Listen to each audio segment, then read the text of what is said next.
Gairah pria kesepian. Bab 3. Apa kau bilang barusan? Hah? Perangnya. Cika berhenti. Stop, Asya. Memang benar apa kata adikmu itu? Lepasin rambutnya. Mengurus rambut ini akan menguras banyak biaya, tahu nggak? Udah tahu adikmu ini akan menikah dengan orang kaya. Gerutu ibu. Mami marahin aku gara-gara dia. Jahat. Gadis manja itu berdecak kesal. Ia segera pergi ke kamar meninggalkan dua orang itu. Asya, bukan gitu maksud Mami, ha? Ibu bergegas mengejar anak kandungnya. Sedangkan Cika tersenyum sinis. Kembali menata rambutnya yang sedikit berantakan. Dasar penjilat kalian. Rasain itu, Asya. Ah, Mi, aku cantik banget. Asya memuji dirinya sendiri di depan cermin. Menggunakan mini dress yang dirasa ini sangat mahal harganya. Ditambah lagi rambutnya juga ditata oleh sang MUA. Sedangkan Cika, ia yang paling cantik di antara ibu dan kakaknya. Mengenakan kebaya biru langit pilihannya dan terlihat sangat pas sekali membaluti tubuh itu. Ibu semakin terpana. Anak tirinya yang selama ini tidak pernah berdandan, kini ia sangat cantik sekali dengan tumpukan riasan menyulapnya hingga cantik bak bidadari. Anak ibu cantik, puji ibu. Terima kasih, Bu. Cika tersenyum. Sudah selesai, Nona? Ucap MUA. Yang baru saja menata rambut sang calon pengantin hingga tidak perlu menunggu waktu lama. Deruan mobil terdengar berhenti tepat di kediaman mereka. Sepertinya Tuan Tapan itu udah datang, Mi. Bisik Asya. Cepat, buruan sambut dia. Siap, Mi. Asya bergegas ke depan menemui pria tampan itu. Sosok tampan yang baru saja keluar dari persembunyiannya, mampu memikat hati Asya yang terpana akan rupanya begitu sempurna. Pria itu tersenyum manis padanya, semakin mendekat hingga jantung itu kembali berdegup kencang tak karuan akan pemandangan indah di depannya. Sudah selesai, Nona? Tanyanya pada Asya. Sudah, aku panggil dulu ya, Tuan. Tidak perlu, itu mereka. Rafa menunjuk Cika yang berjalan menghampiri mereka. Ayo Nona, Tuan sudah menunggu. Cika mengangguk, mereka pun keluar dari kediaman tersebut, memasuki mobil yang pintunya sudah dibuka oleh asisten Rafa. Asisten Rafa pun bergegas menekan pedal gas mobil hingga melaju dengan kecepatan sedang melewati jalanan yang tidaklah mulus ini. Mi, ternyata calon Cika lebih tampan, merengek Aksya saat melihat pria itu duduk di depan penghulu dan di samping saudari tirinya. Tuan tadi juga tak kalah tampan, kamu harus ambil hatinya. Pengen dua-duanya, boleh enggak? Tanya gadis itu sambil cengengesan. Dasar kamu. Hingga ijab kabul pun akan segera dilangsungkan oleh Pak Penghulu yang sekaligus menjadi wali sang mempelai wanita. Apa Anda siap, Tuan Andre? Tanyanya. Siap, Pak. Apa Anda siap, Nona Cika? Siap, Pak. Baiklah. Bismillahirrahmanirrahim. Saya nikahkan dan kawinkan engkau dengan Cika putri binti almarhum Farhan dengan mas kawin seperangkat alat sholat dibayar tunai. Saya terima nikah dan kawinnya Cika putri binti almarhum Farhan dengan mas kawin tersebut tunai. Andre mengucap dengan sekali tarikan napas. Tuturnya begitu lancar dan sangat lantang, membuat Cika semakin tertegun akan pria ini yang sudah menikahinya. Namun tetap saja, relung hatinya tidak terima perihal ia akan menjadi pemuas hasrat pria ini. Pria istri orang yang juga telah menjadi suaminya. Hai menantu, selamat atas pernikahan kalian ya, ucap ibu dengan senyum cengiran. Terima kasih, Bu. Kalau gitu Cika saya bawa pulang dulu, pamit Andre. Secepat itukah, wahai menantu tampan? Tanya ibu. Iya, saya masih ada kerjaan di rumah, ucap Andre, menatap malas pada wanita lebay ini.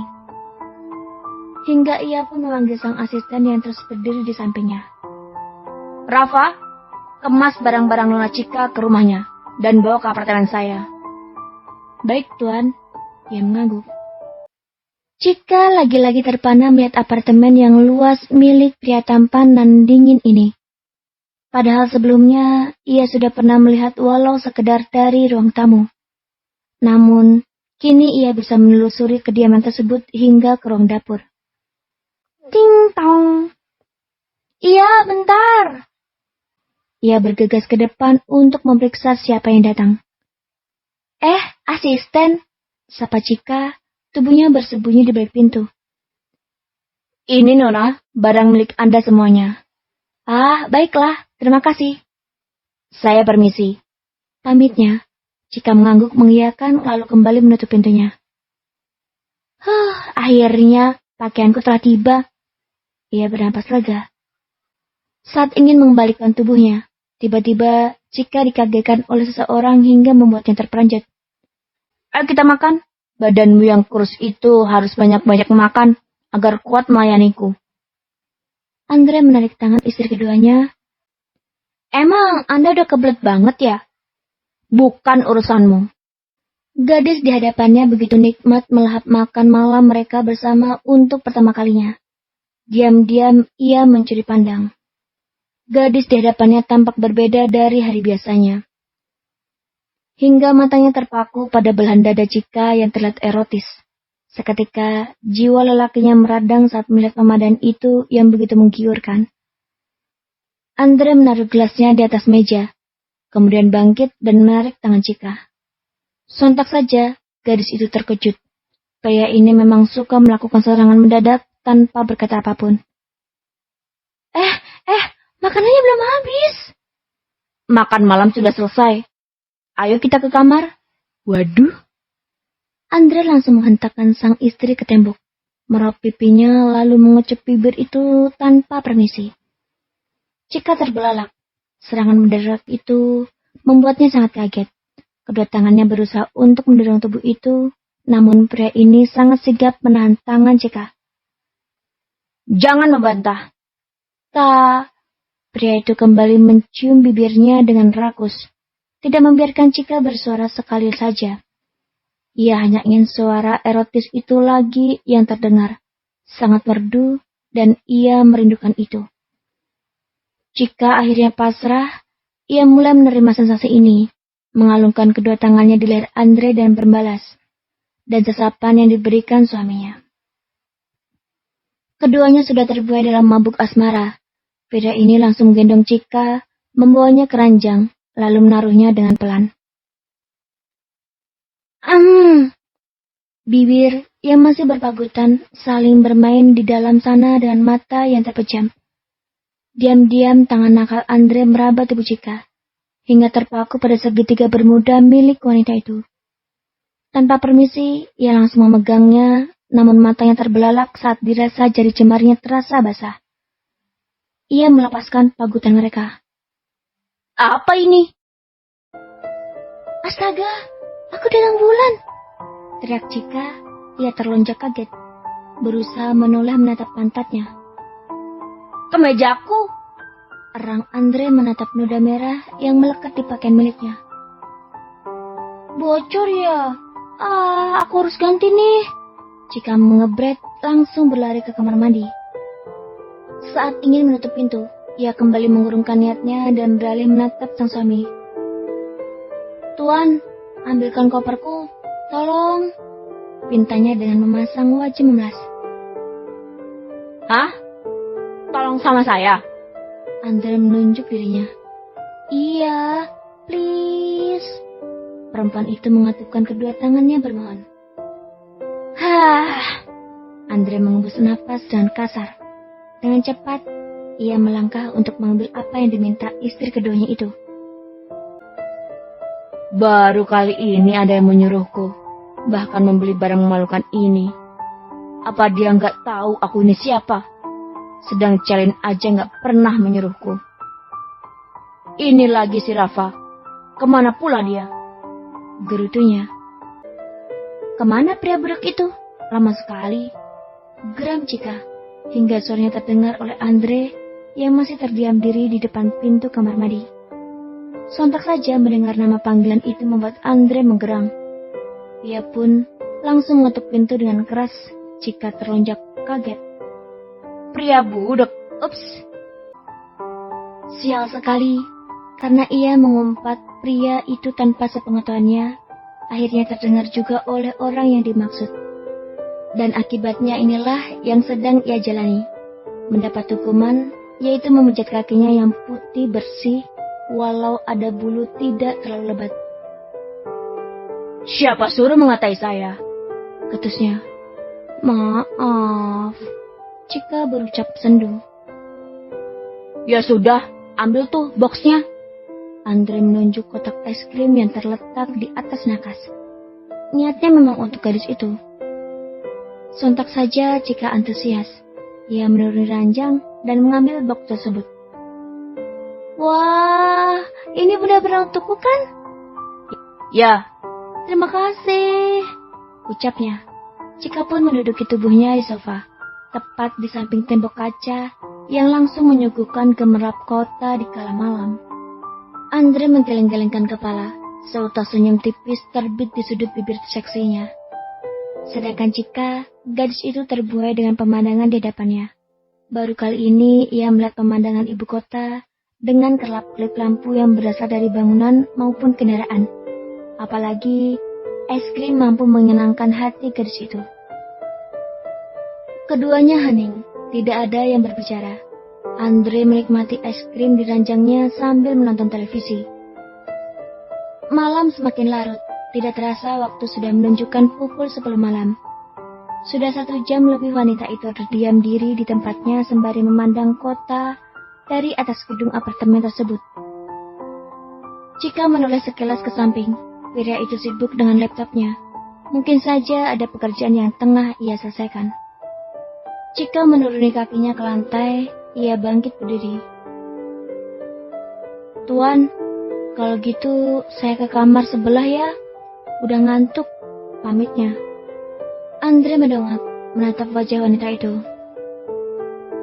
Kalau saya berada di sini, berarti kamu tidur di kamar saya. Beda lagi kalau saya tidak ada. Kamu dilarang keras untuk masuk ke kamar ini. Paham? Ya paham. Cika meringsek menempati tempat yang kosong di sebelah pria yang kini telah menjadi suami istrinya. Membaringkan tubuh lalu menyedekap selimut menutupi tubuhnya. Tuan gak tidur? Gadis itu mendongak menatap wajah Andre yang tampak serius. Nanti, saya lagi nunggu telepon dari istri. Cika terperanjat mendengarnya. Jiwa kepo mulai merasuki hatinya dan ingin sekali bertanya tentang istri Andre tersebut. Boleh saya tahu tentang istri Tuan? Seharusnya saya berhak untuk tahu, bukan? Andre mendengarnya. Ia menghirup udara sebanyak-banyaknya lalu mengembuskannya. Andre menutup laptop dan perhatikan wajah Cika dengan lekat. Namanya Celin. Saya udah 3 tahun menikah dengannya. Udah 1 tahun terakhir dia sedang di puncak kejayaan menjadi artis internasional di Amerika. Andre menjeda ucapannya sejenak, kembali menghirup napas dalam. Udah 5 bulan dia nggak pulang. Biasanya sekali sebulan dia balik ke Indonesia, walau cuma sekedar ketemu sebentar. Cika tertegun mendengarnya, menatap iba pada wajah itu. Biasanya tiap jam 12 siang waktu di sana, ia sudah menelpon saya walaupun itu jarang sekali. Dan sekarang saya sedang menunggu. Lanjutnya. Apa Tuan mencintainya? Tentu saja, kami saling mencintai. Apa Tuan gak keberatan sama karirnya? Secara dia udah bersuami. Apa gak mau di rumah aja urus Tuan dan anak kalian? Dia tetap kekeh ingin jadi artis internasional. Dia orang yang keras kepala, ambisius, dan mudah merajuk. Anak, dia belum menginginkannya walau saya ingin. Jelasnya, wajah itu berubah sendu dan membebankan keluarganya. Miris. Batin Cika. Apa dia tahu Tuan menikah lagi walau cuma sementara? Mana mungkin saya memberitahu hal ini. Kalau orang tua Tuan? Mereka juga belum tahu tentang kita. Dan mereka menetap di Spanyol mengelola perusahaan di sana. Cika mengangguk paham. Apa jadinya kalau Nya Celin tahu ya? Cika menerka-nerka, mulai membayangi hal yang buruk. Tidak akan. Di luar, anggap saja saya majikanmu. Saya tidak ingin ada yang tahu tentang status kita. Hah? Terus, saya pembantu Tuan? Kurang lebih seperti itu. Oh iya, saya ada suatu perjanjian buat kamu. Besok, sepulang kampus, datang ke kantor. Bersambung.